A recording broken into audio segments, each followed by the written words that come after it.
Hi, I'm Tara, and I've traveled solo across continents, circling the globe multiple times completely on my own. I've always felt called to explore, to experience different cultures, and to see the world as our playground. But I knew I didn't want to be held back by waiting on other people, giving into fear, or pushing my dreams off to someday. If that sounds like you, you're in the right place. I took it upon myself to pack my bags and book the ticket, and I've learned that often it's that first leap, that brave, slightly scary decision, that creates momentum for everything that follows. In this video, I'm sharing everything I've learned along the way, from planning and packing to building your itinerary and staying safe abroad. This is the advice I wish someone had given me before I ever boarded my first solo flight.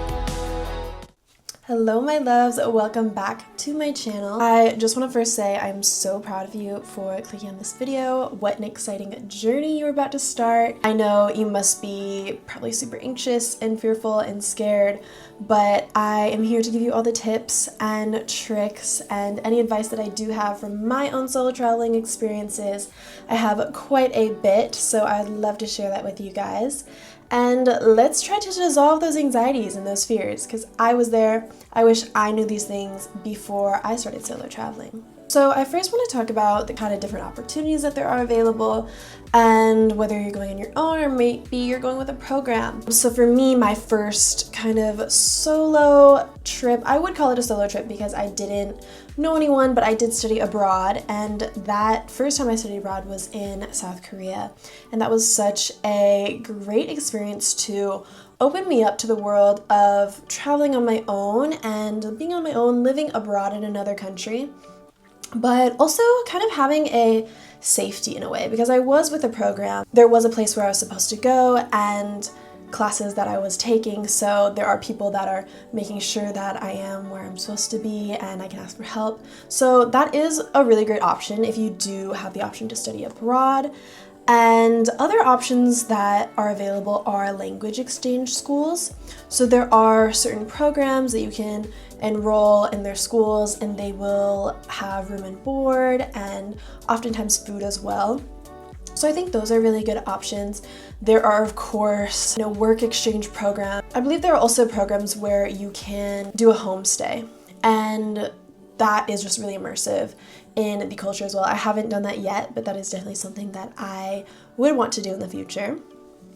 I want to say that any of these options, having a certain kind of program that you are in would be a really safe entry point, because oftentimes they already coordinate your pickup and drop off to the airport, and they just kind of hold your hand a little bit because you are with a program and you do have a schedule, itinerary going on, so they will also be your point of contact if you have any questions or anything like that.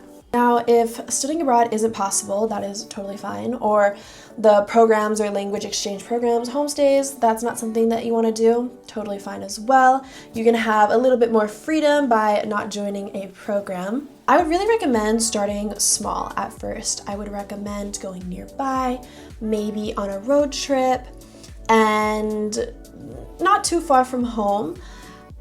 Somewhere in your home country, so it's just a little bit of baby steps, a little bit more familiar, and maybe you could get a hotel or an Airbnb and just explore on your own, create a little itinerary. I think it's always good to start small so you're not super overwhelmed by just taking everything all in at once. And if you can, of course, I would recommend traveling with friends first, because even if you are in a small group of friends, and of course, I know everyone has different schedules, so it's kind of tough to coordinate these things. If it is an option, though, I do recommend trying to go on a trip with a friend, because you guys kind of help each other out and help each other navigate what needs to be done, where you guys need to go, and it just kind of prepares you for doing it on your own. I also want to talk about why solo traveling is so powerful and how much it has changed my own life, and why I encourage so many people to go and give it a shot. I genuinely love, and I might prefer it sometimes, I might prefer solo traveling over going with a group or anything like that, because I just love having that creative freedom to do whatever I want, whenever I want, and follow my own itinerary and schedule. It just makes everything so much easier. I feel like when there are more people in the group, some people want to go here, some people want to go there, and there is compromise in that. But if you're on your own, you're totally doing your own thing. Like, you can hit all the spots that you want and be on your own schedule, which is super awesome. I just feel like you can really be in solitude with yourself and even take in the culture a lot more. You're also a lot more open to people and meeting people. I've made friends abroad, and that was just so much fun. I feel like if you do come with a group already, you're kind of more secluded and you stay in your group. But I have met some really amazing people and have created some really beautiful friendships from solo traveling and just meeting people while I'm out there that also have a similar mindset, because they are also most of the time solo traveling on their own, or they're hopping around a lot of countries, and we can relate on that. Another thing I love about solo traveling is how it can build so much self-trust and self-confidence, because you're proving to yourself that you can do it on your own, and you're also just navigating so much. It can get a little chaotic when solo traveling, just because you're trying to juggle so much at once. You are trying to deal with the language barriers and advocating for yourself, and maybe figure out where you need to go, be somewhere at a certain time, not miss the train. And sometimes, thank God this has never happened to me, but sometimes you might have a missed flight. And you really want to pay attention to the very nitty-gritty details of your travel plans and times, and make sure everything is like very organized, because you do not want to miss that flight. And yes, thank God that has never happened to me, but it has happened to many of my friends, so just be aware of that. I think the most rewarding thing in all of this is that when you do get through those hiccups or those bumps in the road, you really see how much that you have your own back, and how much confidence it builds. It builds so much trust with yourself as well, and it's just so rewarding to have those feelings and know that you got yourself at the end of the day, and that whatever happens, no matter what, you will figure it out. You don't have to worry about everything right now and have anxiety over it now. Planning the best that you can and taking those preventative measures. But then if it does happen in the present moment, okay, what are those next steps that we can take? What is the course of action that we can take from here? Okay, let's talk about itinerary really quick. So what I personally like to do is I like to make a Google Doc, and I will write out each day that I'm there with the date. I am pretty organized and specific about this, so I like to follow a more structured itinerary, but it's totally up to you, however you want to do it. You can also do this on your calendar. I know some people do it more loose, where they might just plan a few things that day and let it kind of flow.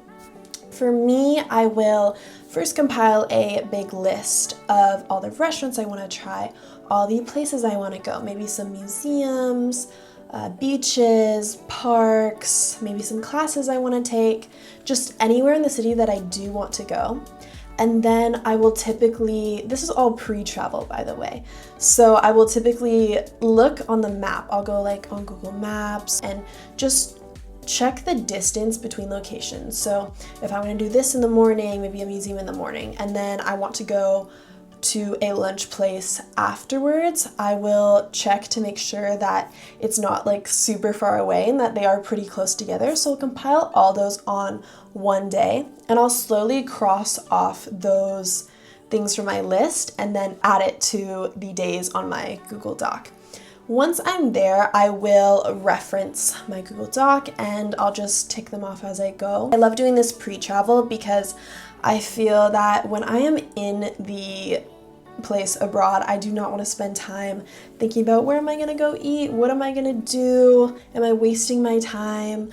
I just want to be prepared, have everything laid out for myself, so it's super simple, super easy. I know where I'm going, I know what I'm doing. And I find that is what works for me best. When you are solo traveling, I highly recommend to pack light.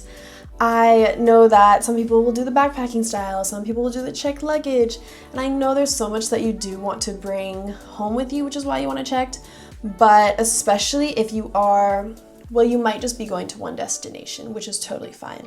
But if you are hopping around to multiple places, I highly recommend packing lighter, maybe something that you can carry, which might get a little heavy, but it will be lighter than the rolling luggages, and oftentimes the airlines will have a certain weight limit that you can bring regarding all the flights, especially on the smaller planes you are going on when you are hopping from country to country or destination to destination. Also find that sometimes the roller luggages are a bit tougher because you never know what kind of weather or terrain you will be walking on. Sometimes the streets can be not very smooth, there can be a lot of potholes, there can be puddles, it can downpour and rain. It's just so unpredictable all the time. So definitely do your research on where you are going and take that into consideration. It's always better to pack light.